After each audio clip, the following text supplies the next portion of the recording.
আসসালামু আলাইকুম everyone, Rima cooking হাউসে স্বাগত। আজ আমি তৈরি করে দেখাবো মজাদার চটপটি রেসিপি। চটপটি খেতে কিন্তু সবাই অনেক পছন্দ করে। চটপটিটা যদি খুব সহজে বাসায় তৈরি করা যায় তাহলে কিন্তু মন্দ হয় না। চটপটি তৈরি করার জন্য প্রথমে আমি এই ডাবলির ডাউলটা সারা রাত ভিজিয়ে রেখে এখন আমি এটাকে সিদ্ধ করি। আর সিদ্ধ করার জন্য এখানে আমি 250 গ্রাম ডাবলির সঙ্গে 1.5 কেজি থেকেও একটু বেশি পানি আমি এখানে দিয়েছিলাম।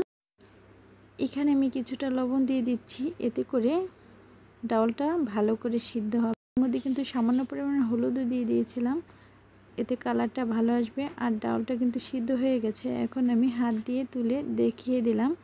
এর মধ্যে আমি একটা আলু সিদ্ধ করে হালকা ম্যাশ করে দিয়েছি, পুরোভাবে ভেঙে দেওয়া যাবে না। আর এখানে মাঝারি সাইজের 2টো পেঁয়াজ কুচি এবং কিছুটা কাঁচামরিচ কুচি আমি এর মধ্যে দিয়ে দিচ্ছি।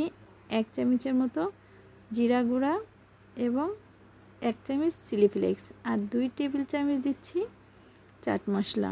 চাট মশলাটা দিয়ে এটাকে ভালো করে একটু নেড়ে চেড়ে আরও কিছুক্ষণ জাল করে নিব।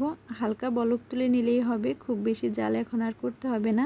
হালকা বলক হতে হতে আমি এখানে কিছুটা তেঁতুল ভিজিয়ে রেখেছিলাম, এটাকে ভালো করে চটকিয়ে তেঁতুলের কাঠটা বের করে নিলাম। এর মধ্যে এক এক করে আমি দিয়ে দিচ্ছি 2টো কাঁচামরিচ কুচি, 1/2 চামচের একটু বেশি হবে চিলি ফ্লেক্স, সামান্য পরিমাণে লবণ, 1 চামচ চাট মশলা এবং 1 চামচ চিনি।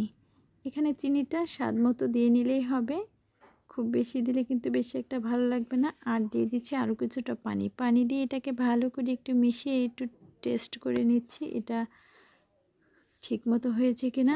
আর এদিক দিয়ে কিন্তু আমার চটপটিগুলো হয়ে গেছে। এখন কিন্তু আমি পরিবেশন করে নেব।